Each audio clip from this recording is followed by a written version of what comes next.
ఆంధ్రప్రదేశ్ రాజకీయాల్లో తనకంటూ ఒక ప్రత్యేక స్థానాన్ని సంపాదించుకున్న నాయకులలో చెవిరెడ్డి భాస్కర్ రెడ్డి ఒకరు. అయితే ఇప్పుడు ఈయన మీద చాలా ఆరోపణలున్నాయి. చెవిరెడ్డి భాస్కర్ రెడ్డిపై ఇటీవల వచ్చిన ప్రధాన ఆరోపణలు ముఖ్యంగా ప్రస్తుత రాజకీయ పరిస్థితుల నేపథ్యంలో ఎక్కువగా లిక్కర్ స్కామ్, అదే మద్యం కుంభకోణం కేసు చుట్టూ తిరుగుతున్నాయని చెప్పొచ్చు. చెవిరెడ్డి భాస్కర్ రెడ్డిపై ప్రస్తుత ప్రధానంగా మద్య కుంభకోణం కేసులో 3,000 కోట్ల రూపాయల అక్రమ లావాదేవీలు, వాటిని ఎన్నికల ఖర్చులకు ఉపయోగించారనే ఆరోపణలు ఉన్నాయి అతని మీద. ఈ ఆరోపణలకు సిట్ దర్యాప్తు చేస్తుంది. చెవిరెడ్డి మరియు వైఎస్ఆర్సీపీ ఈ ఆరోపణలు రాజకీయ కుట్రగా భావిస్తూ అక్రమ అరెస్టుగా పేర్కొంటూ న్యాయ పోరాటానికి కూడా సిద్ధమవుతున్నారు.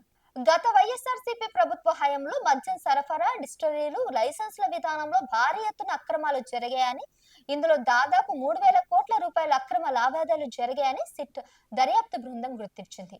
ఎన్నికల ఖర్చులకు కూడా నిధులు వెచ్చించినట్టు, మద్యం ద్వారా అక్రమంగా సేకరించిన నిధులను వైఎస్ఆర్సీపీ అభ్యర్థుల ఎన్నికల ఖర్చుల కోసం ఉపయోగించారనేది కూడా ఇక్కడ వీళ్ళు చెప్తున్న విషయం. ఇక ఈ మధ్య కుంభకోణంలో చెవిరెడ్డి భాస్కర్ రెడ్డి పాత్ర ప్రధానంగా ఉందని సిట్ పేర్కొంది.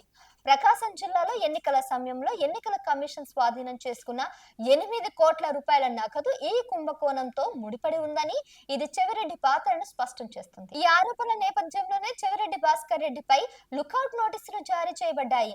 ఇటీవల ఆయన బెంగళూరు విమానాశ్రయం నుండి విదేశాలకు వెళ్లేందుకు ప్రయత్నిస్తుండగా ఇమిగ్రేషన్ అధికారులు అడ్డుకున్నారు.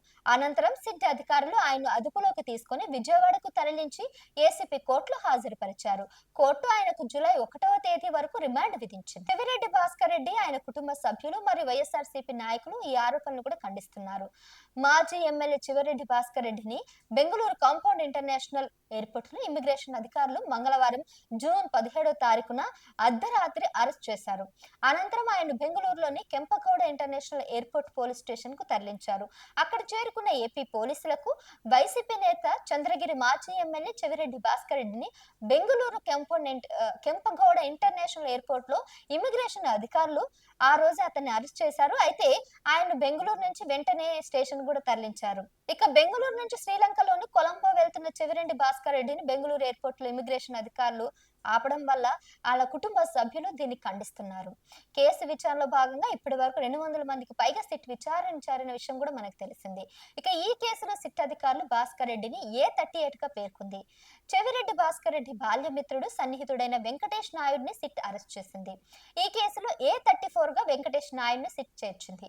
చెవిరెడ్డి, వెంకటేష్ నాయకుడిపై లుకౌట్ సర్క్యులేషన్స్ ఉండడంతో వీరిద్దరిని బెంగళూరు ఎయిర్పోర్ట్ సిబ్బంది నిర్బంధించి ఆ సమాచారాన్ని సిట్ అధికారులకు తెలియజేశారు.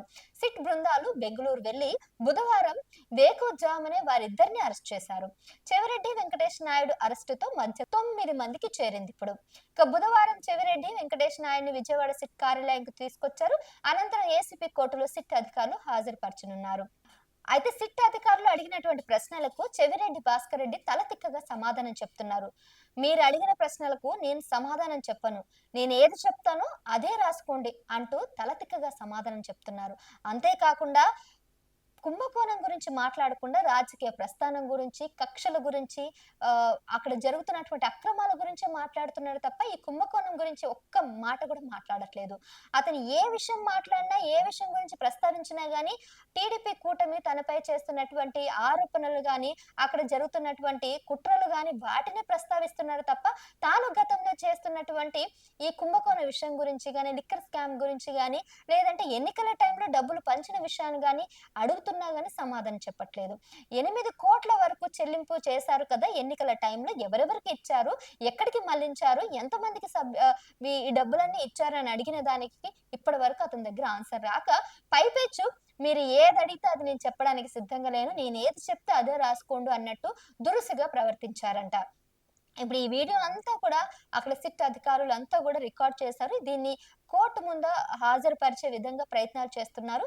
అయితే దీనికి కోర్టు ఏ విధంగా నిర్ణయం తీసుకుంటుంది, కోర్టు అతనికి ఏ విధంగా తీర్పిస్తుంది అనేది మనం చూడాలి. ఇక ప్రస్తుత ప్రభుత్వం తమపై, ముఖ్యంగా వైఎస్ఆర్సీపీ నాయకులపై రాజకీయ కక్ష సాధింపు చర్యలలో భాగంగా అక్రమ కేసులు పెడుతుందని ఆయన చెప్తున్నారు. చెవిరెడ్డి అరెస్టు కూడా ఒక పక్క రాజకీయ కుట్రలో భాగమేనని వైఎస్ఆర్సీపీ కూడా మరో పక్క మొత్తుకుంటూనే ఉంది.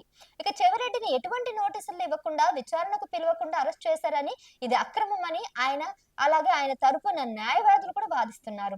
సిట్ అధికారులు తనపై ఒత్తిడి తెచ్చి మద్యం కుంభకోణంలో తన పాత్ర ఉందని అబద్ధపు వాంగ్మూలం ఇవ్వమని బలవంతం చేశారని చెవిరెడ్డి ఆరోపించారు. చెవిరెడ్డి వద్ద గతంలో గన్మెన్లుగా పనిచేసిన గిరి, మదన్ రెడ్డి అలాగే వాళ్ళ కానిస్టేబుల్ ను బెదిరించి ప్రలోభపెట్టి తమకు అనుకూలంగా వాంగ్మూలాలు రాబట్టడానికి సిట్ ప్రయత్నించిందని ఆరోపణలు వచ్చాయి. సిట్ అధికారులు తమపై తప్పుడు స్టేట్మెంట్ ఇవ్వాలని ఒత్తిడి చేశారని, దానికి అంగీకరించకపోవడంతో దాడి చేశారని కొందరు గన్మెన్లు ఆరోపించారు. ఈ అక్రమ కేసులపై న్యాయ పోరాటం చేస్తామని, చెవిరెడ్డి కడిగిన ముచ్చంలో బయటకు వస్తారని ఆయన కుటుంబ సభ్యులు, పార్టీ నాయకులు అయితే ధీమా వ్యక్తం చేస్తున్నారు. ఇక అతని ఇప్పుడున్నటువంటి ఆరోపణల గురించి పక్కన పెడితే అసలు చెవిరెడ్డి ఎవరు, ఎక్కడి నుంచి వచ్చేవారు, ఆయన రాజకీయ ప్రస్థానం, ఆయన బాల్యం గురించి ఈ రోజు వీడియోలో పూర్తిగా మనం తెలుసుకుందాం. చెవిరెడ్డి భాస్కర్ రెడ్డి తిరుపతికి సమీపంలోని ఒక గ్రామంలో జన్మించారు. ఆయన విద్యాభ్యాసం అంతా సాధారణంగా సాగింది. చిన్నతనం నుంచే సమాజం పట్ల, ప్రజల సమస్యల పట్ల ఒక అవగాహన, వాటిని పరిష్కరించాలనే తపన ఆయన ఉండేది. అయితే ఆలోచనలు ఆయన రాజకీయాల వైపు నడిపించాయి. విద్యార్థి దశ నుంచే రాజకీయాల వైపు ఆసక్తిగా పెంచుకున్నటువంటి చెవిరెడ్డి యువజన నాయకుడిగా తన ప్రస్థానాన్ని ప్రారంభించారు. ఈ దశలోనే ఆయన నాయకత్వ లక్షణాలు, సమస్యలను ఎదుర్కొనే ధైర్యం మరియు సాటి వారికి సహాయం చేయాలనే తన తపనతో ప్రస్తుతంగా అతను చాలా లీడర్ గా లక్షణాలు అతనికి ఉన్నాయని గమనించి కొంతమంది నాయకులు అతని దగ్గరికి తీసుకున్నారు. ముఖ్యంగా వైఎస్ రాజశేఖర రెడ్డి ఆశయాలకు, నాయకత్వానికి ప్రభావితుడైన వైఎస్ఆర్ కాంగ్రెస్ పార్టీలో చేరడం చెవిరెడ్డి భాస్కర్ రెడ్డి రాజకీయ జీవితంలో ఒక కీలక మలుపు. వైఎస్ఆర్ తో ఉన్న అనుబంధం, ఆయన ఆశీస్సులు చెవిరెడ్డి రాజకీయ భవిష్యత్తుకు బలమైన పునాదులు వేశాయి. వైఎస్ఆర్ కాంగ్రెస్ పార్టీ ఆవిర్భావం నుండి ఆయన పార్టీకి అంకిత భావంతో సేవ చేశారు. పార్టీ సిద్ధాంతాలను ప్రజల్లోకి తీసుకెళ్లడంలో, పార్టీ బలోపేతానికి కృషి చేయడంలో ఆయన ముందున్నారు. తిరుపతి నియోజకవర్గంలో చెవిరెడ్డి ప్రభావితం, అలాగే భాస్కర్ రెడ్డి పేరు చెప్తే ముందుగా గుర్తుకు వచ్చేది తిరుపతి నియోజకవర్గమే. ఈ నియోజకవర్గంలో ఆయన చేసిన సేవలు, సాధించిన విజయాలు చాలానే ఉన్నాయని అక్కడ నియోజకవర్గ ప్రజలు చెప్పడం మనం వింటూనే ఉన్నాము. అయితే 2014 ఎన్నికల్లో తిరుపతి నియోజకవర్గం నుండి వైఎస్ఆర్ కాంగ్రెస్ పార్టీ అభ్యర్థిగా పోటీ చేసి విజయం సాధించారు. ఆయన శాసనసభ్యుడిగా తొలిసారి అసెంబ్లీలో అడుగుపెట్టారు. తిరుపతిలో ప్రజల నాడిని పట్టుకున్న నాయకుడిగా ఆయన గుర్తింపు పొందారు. ఈ విధంగా వైఎస్ఆర్సీపీ వాళ్ళు అతనికి మంచి పేరునైతే సంపాదించి పెట్టారని అంటున్నారు. ఇక ముఖ్యమంత్రి వైఎస్ జగన్మోహన్ రెడ్డితో అనుబంధం, వైఎస్ఆర్ కాంగ్రెస్ పార్టీకి ఆవిర్భావం నుండి జగన్మోహన్ రెడ్డికి చెవిరెడ్డి భాస్కర్ రెడ్డి అత్యంత సన్నిహితుడిగా ఉన్నాడు. జగన్మోహన్ రెడ్డి చేపట్టిన పాదయాత్రలో ఆయన చురుగ్గా పాల్గొన్నారు. పార్టీ కష్టకాలంలో ఉన్నప్పుడు జగన్మోహన్ రెడ్డికి అండగా నిలిచి పార్టీకి తన వంతు సహకారాన్ని అందించారు. జగన్మోహన్ రెడ్డి ముఖ్యమంత్రి అయిన తర్వాత చెవిరెడ్డి భాస్కర్ రెడ్డి వివిధ హోదాలలో అవకాశం కల్పించారు. Tirupati urban development authority TUDA chairman గా కూడా ఆయన పనిచేశారు. ఈ హోదాలో తిరుపతి మరియు పరిసర ప్రాంతాల అభివృద్ధికి అనేక ప్రణాళికలు రూపొందించి అమలు చేశారు. ఇక చెవిరెడ్డి భాస్కర్ రెడ్డి ప్రస్తుత ప్రధానంగా ఉన్నటువంటి ఈ కుంభకోణమే కాకుండా అతనికి చాలా చాలా స్కామ్ లో కూడా ఉన్నాడని కూడా తెలుస్తుంది. ముఖ్యంగా అతను ఒక ఇల్లీగల్ స్కామర్, పైగా ఇల్లీగల్ గా తను ఒక బిజినెస్ చేస్తున్నాడు. ముఖ్యంగా తిరుపతికి దగ్గరలో ఉన్నటువంటి నల్లమల్ల అడవులలో రెడ్ శాండిల్ బిజినెస్ ఏదైతే ఉందో, అంటే రెడ్ శాండిల్ ట్రాన్స్పోర్టేషన్, అదంతా కూడా ఒక స్కామ్ లాగా అక్కడ ఉన్నటువంటి కొంతమంది గూండాలను అందరినీ పెట్టుకొని ఆ తరలింపు అనేది రెగ్యులర్ గా చేయడం వల్ల కోట్లాది రూపాయలు అది కూడా అక్రమంగా అతను సంపాదించారన్న ఆరోపణలు అయితే ప్రస్తుతం అతని మీద చాలానే ఉన్నాయి. కాకుండా చెవిరెడ్డి భాస్కర్ రెడ్డిని స్మగ్లర్ అని ఇండైరెక్ట్ గా చాలా మంది అనడం మనం చూస్తూనే ఉన్నాము. స్మగ్లింగ్ చేయడంలో తేరిపోయినటువంటి చెవిరెడ్డి భాస్కర్ రెడ్డి అక్కడ రెడ్ శాండిల్స్ ని గానీ, లేదంటే కొన్ని మార్బుల్స్ ని గానీ, కొన్ని మైనింగ్ విషయంలో గానీ ఈయన కీలక పాత్ర పోషించారు. ఇన్ కేసు ఇతను కాకపోయినా అక్కడ ఎవరైనా ఇటువంటి అక్రమాలు చేయాలనుకున్నా ఖచ్చితంగా ఈయనకి డబ్బులు ముట్ట చెప్పాల్సిందే. ఈయన కనుసంధంలోనే చాలా వరకు రెడ్ శాండిల్స్ అన్ని కూడా నల్లమల్ల అడవుల నుంచి, తిరుపతి నుంచి అలా చెన్నైకి గానీ, లేకపోతే ఇతర రాష్ట్రాలకు గానీ, అలా దేశ విదేశాలకు కూడా తరలించడంలో ఈయన కీలక పాత్ర పోషించారని అంటున్నారు. మరి అందులో ఇంకా వాస్తవాలు ఎలా ఉన్నాయి ఏంటనే విషయాలు కూడా బయటకైతే పోలీసులు తీస్తున్నారు.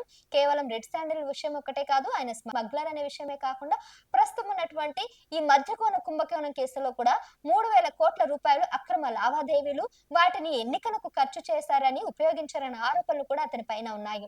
మరి ఈ ఆరోపణలు సిట్ దర్యాప్తు చేస్తుంది. అయితే చెవిరెడ్డి అలాగే వైఎస్ఆర్సీపీ ఆరోపణలు రాజకీయ కుట్రగా భావిస్తూ అక్రమ అరెస్ట్ గా పేర్కొంటూ న్యాయ పోరాటానికి వెళ్తామని అయితే చెప్తున్నారు. ఇరు వాదనలు అయితే ఈ విధంగా ఉన్నాయి. ఇంతకీ ఒకరైతే వాళ్ళ గురించి వాళ్ళు గొప్పగా చెప్పుకుంటున్నారు, ఇంకొకరు కూటమి అయితే వాళ్ళు ఆరోపణ ఆరోపణలు చాలా బీభత్సంగా ఉన్నాయి. స్మగ్లింగ్ అంటూ, అలాగే మద్య కుంభకోణం అంటూ, అలాగే ఇంకా చాలా ల్యాండ్ మాఫియా గాని, లేదంటే మనీ లాండరింగ్ విషయంలో గాని, ఇక మైనింగ్ విషయంలో కానీ ఇతను కీలక పాత్ర పోషించారు వైఎస్ఆర్‌సీపీ హయాంలో అన్నట్టు టీడీపీ కూటమైతే వాదిస్తుంది. ఇక ఇంతకీ మీరేమనుకుంటున్నారు? చెవిరెడ్డి భాస్కర్ రెడ్డి నిజంగానే అక్రమంగా అన్ని కోట్లు కాజేశారని అనిపిస్తే కనుక కింద అవును అని సమాధానం ఇయ్యండి. లేదు ఇదంతా కూడా టీడీపీ కూటమి కావాలని ఇరికిచ్చిందనుకుంటే కాదు అని కింద కామెంట్ చేయండి. ఇక మరో అంశంతో మళ్ళీ మీ ముందుంటాను. Until then keep watching CM today.